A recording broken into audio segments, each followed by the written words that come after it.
બજારમાં સૌથી મોટો ઘટાડો આજના દિવસે આપણે જોયો મિડ કેપ અને સ્મોલ કેપની જો વાત કરીએ તો મોટો કડાકો દેખાયો આપણને. ક્યાંથી સેન્ટિમેન્ટ બગડતા દેખાયા છે આજના દિવસે? કે જો આજના દિવસમાં આપણને ખાસ તો જે બજારમાં ઘટાડો આવ્યો છે એનું ખાસ કારણ તો રહ્યું છે કે મિડ કેપ અને સ્મોલ કેપ અને આપણે જોયું છે કે જે થોડા દિવસ પહેલાં આપણા માધવીપુરી બુચ છે સેબીના ચેરપર્સન એમના દ્વારા ખાસ કરીને એક આડકતરું નિવેદન એવી રીતે આપવામાં આવ્યું હતું કે અહીંયાથી તેઓ રિસ્ક જે મિડ કેપ અને સ્મોલ કેપ ફંડ છે મ્યુચ્યુઅલ ફંડ એમણે અહીંયાથી પોતાનું રિસ્ક અસેસ કરવું પડશે અને એ રિસ્ક અસેસમેન્ટની પ્રક્રિયા 15મી તારીખ સુધી જાહેર થવાની છે, જેને પગલે અહીંયા અત્યારે આપણને થોડુંક સેલ ઓફ દેખાયું છે. 3 દિવસની અંદર 2700 પોઈન્ટ જેટલો અહીંયાથી મિડ કેપ તૂટ્યો છે અને હાલના શિખરેથી મિડ કેપમાં લગભગ 6% ઘટાડો આવી ગયો છે. સ્મોલ કેપમાં પણ જે એક રિસન્ટ હાઈ બન્યા હતા ફેબ્રુઆરી મહિનામાં ત્યાંથી અત્યાર સુધીમાં લગભગ 13% ઘટાડો આવી ગયો છે. અને ખાસ કરીને નિફ્ટીમાં પણ આજે આમ તો મેજર સેલ ઓફ આપણને મિડ કેપ અને સ્મોલ કેપમાં જોવા મળ્યું, પરંતુ નિફ્ટીમાં પણ આજે ખાસ એક મહત્વના જે 22,000નો સપોર્ટ હતો એ આજના દિવસમાં તૂટતો દેખાયો છે અને સરકારી કંપનીઓમાં આજે સૌથી વધારે વેચવાલી આપણને જોવા મળી છે.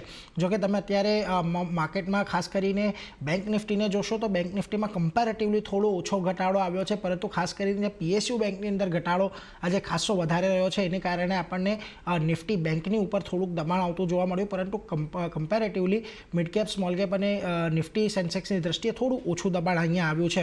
ઘણા બધા ઘટનારા શેર્સ છે. સૌથી પહેલાં નિફ્ટીના ઘટનારા શેર્સ જોઈ લો. અહીંયા આપણને મોટેભાગે દરેક સેગમેન્ટની અંદર સરકારી કંપનીઓ જોવા મળશે, જેમાં power India, call India, power grid અને કોલ ઇન્ડિયા બંનેની અંદર એક સારો એવો ઘટાડો જોવા મળ્યો.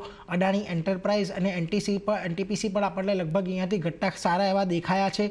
બીજી તરફ મિડ કેપમાં જશો તો આપણને આજે એક રિયલ્ટી ઇન્ડેક્સમાં પણ સારો એવો ઘટાડો જોવા મળ્યો અને એમાંથી મેક્રોટેક ડેવલપર્સમાં આજે એક 10-10.5-11% ઘટાડો આવતો જોવા મળ્યો. ત્યારબાદ રેલવે સ્ટોક્સમાં જે આપણે એક રમત જોઈ છે ત્યાંથી આઈઆરએફસીમાં પણ એક ઘટાડો આવ્યો. વોડાફોન અને ફેક્ટ પણ 2 કાઉન્ટર રહ્યા કે જ્યાં આગળ આજે વધારે ઘટાડો આવ્યો. સ્મોલ કેપમાં જુઓ ક્યાંથી ઘટાડો આવ્યો છે તો રાઇટ્સનું એક કાઉન્ટર છે કે સૌથી વધારે ઘટાડો આજે રાઇટ્સના કાઉન્ટરમાં આવ્યો છે. ટાન્લા પ્લેટફોર્મ, એનએમડીસી સ્ટીલ, HFCL આ બધા કાઉન્ટર સ્મોલ કેપની અંદર રહ્યા કે જ્યાંથી આપણને આજે સારો એવો ઘટાડો આવતો જોવા મળ્યો. તો નિફ્ટી CPSE ઇન્ડેક્સની અંદરથી SGVNના કાઉન્ટરમાં એક સારો એવો ઘટાડો આજે નોંધાયો છે. લગભગ 10-11% જેટલો સ્ટોક આ તૂટ્યો છે. NLC ઇન્ડિયામાં પણ એક સારું એવું દબાણ હતું. કોચિન શિપયાર્ડમાં પણ એક સારી 8-9%નો ઘટાડો આવતો જોવા મળ્યો અને NHPC પણ અહીંયાથી ખાસો એવો દબાણમાં આજે બંધ થયો છે. આ સિવાયના પણ અહીંયા કેટલાક કાઉન્ટર્સ રહ્યા કે જે ઇન્ડાઇસિસમાં નહોતા, પરંતુ જુઓ ઇન્ડિયા પ્લાસ્ટિસાઇડની અંદર સારો એવો ઘટાડો આવ્યો છે. રેલટેલ આજે 20% જેટલો અહીંયાથી ઘટતો દેખાયો છે. પૂર્વાંકરા અને ACE આ બંને કાઉન્ટર પણ લગભગ 15% અહીંયાથી દેખાયા છે. પરંતુ આ બધાની વચ્ચે પણ અમુક કાઉન્ટર્સ એવા હતા કે જે આજે તેજી જોવા મળી. એમાં જુઓ ITCનું કાઉન્ટર હતું 5% જેટલો, આ સ્ટોક 4.5% જેટલો વધ્યો છે. ખાસ કરીને BATની કે આજે સવારથી જે એક બઝ હતું અહીંયા બ્લોક ડીલ થઈ છે અને ઘણા બધા જે વૈશ્વિક અને સ્થાનિક સંસ્થાગત રોકાણકારો છે તેમણે રસ દાખવ્યો હતો અને ITCમાં એક સારો એવો ઉછાળો જોવા મળ્યો. HCL ઇન્ફોસિસ્ટમની અંદર સારો એવો ઉછાળો જોવા મળ્યો.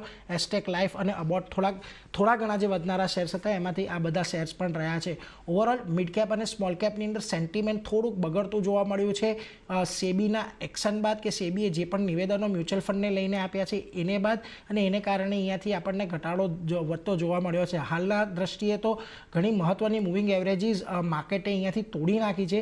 એટલે હવે આવતીકાલે અહીંયાથી કઈ રીતે આગળ વધીએ છીએ એ જોવાનું છે. ખાસ કરીને નિફ્ટીની અંદર 22,000ની નીચે આપણે આવ્યા છીએ. આવતીકાલે હવે અહીંયાથી વીકલી એક્સપાયરી છે, પરંતુ હજી થોડા ઘણા નરમાશના સંકેતો બજારમાં આપણને મળી રહ્યા છે. નીરજ